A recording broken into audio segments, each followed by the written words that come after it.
Haiti is a very, very, very, very important island in the Pan-African struggle. Haiti brings pride to Africans who know history. In 1803, Haiti was the most democratic country in the world. It was the only country in the world that did not allow slavery on its borders. The only country in the world in 1803.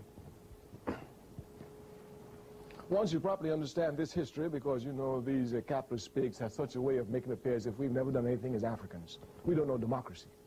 We don't know democracy. In 1803, Africans gave the freest world, the freest nation to the entire world. The only country in the world that did not allow slavery was Haiti. And not only did not allow it, but the only country in the world that put its natural resources towards fighting against any oppression was Haiti. Simon Bolivar, who liberated South America, anyone who knows the history knows it was Haiti that gave him the money, outfitted him with ships to start the struggle. And the Haitians demanded only one thing of Bolivar: when you free Venezuela, when you free Colombia, when you free Argentina, when you free Peru, free the slaves. The only condition of which they required of Simon Bolivar. This is history. You can't hide the truth, and if you know your history, you look for history, you'll find it. You can imagine the threat that that Haiti imposed upon America since 1803. There was nothing that American imperialism. One other thing I must tell you.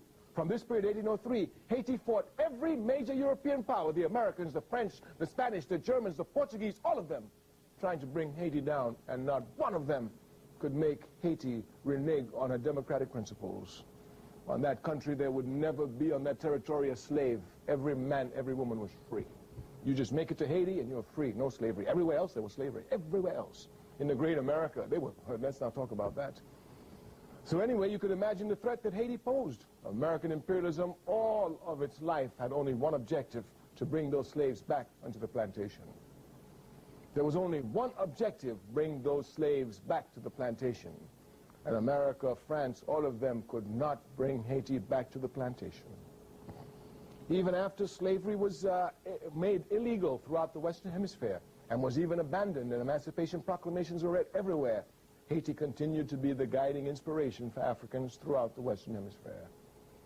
It was not until 1915 that American imperialism could put the heels of the Marines on Haiti, install Papa Doc, a scum of our race, one who would bow down to the wishes of imperialism and rape his people without the slightest mercy.